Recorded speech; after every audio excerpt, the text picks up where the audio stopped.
for an opening statement.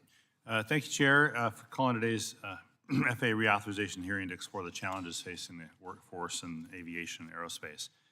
American innovation and economic growth and global leadership are impossible without the hardworking Americans that make up our nation's aerospace and aviation workforce.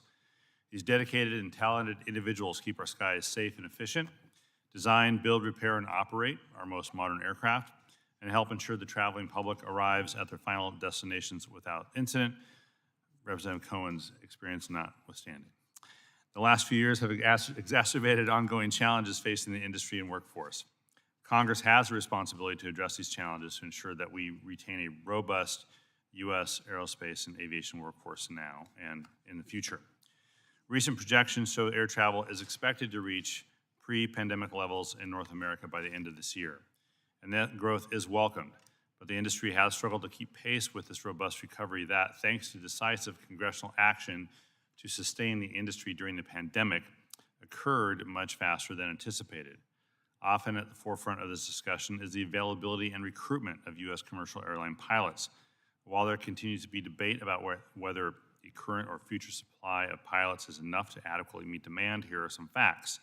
The FAA has reportedly issued an average of more than 6,200 new airline transport pilot or ATP and restricted ATP or RATP certificates every year since 2014. From 2017 to 2022, the number of new ATP certificates issued annually more than doubled from an estimated 4,500 to 9,600 certificates. And the Bureau of Labor Stats, or BLS, projects the overall employment of airline and commercial pilots to grow 6% from 2021 to 2031. Meanwhile, the U.S. maintains its role as a global leader in aviation safety, in part due to the key safety rule requiring 1,500 hours of total flight time for pilots hired by U.S. airlines. As many of us know, the standard was enacted following the Colgan Air Flight 3407 crash near Buffalo in 2009. And I too would like to recognize the families who are here today who lost loved ones and thank them for their unwavering and consistent advocacy in front of this committee and in front of Congress. Since the establishment of this rule, the U.S. commercial airline industry has experienced one of the safest decades on record. And while the advancement of aviation technologies such as full-scale flight simulators and other computer-based equipment are helpful tools in developing a more skilled and safer pilot workforce, there is no substitute for real-world flying experience on a flight deck. So preserving the current safety requirements on training are critical to maintaining the U.S. gold standard in aviation safety. Further, Congress and the FAA and stakeholders must expand the pipeline of talent and improve efforts to recruit, train, and retain a robust workforce from every part of our society. To address this priority, the 2018 FAA bill invested $10 million annually in the Section 625 Aviation Workforce Development Grant programs to support the training and recruitment of new aircraft mechanics and pilots. For example, in my hometown of Everett, Washington, Aviation Technical Services, or ATS, earned a $459,000 grant to support their apprenticeship and training programs, which focus on introductory and displaced workers as well as veterans transitioning to civilian life. This grant program is widely supported by stakeholders.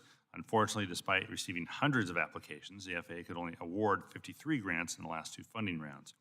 So increasing the overall funding level for this program would also help alleviate the bottleneck in training.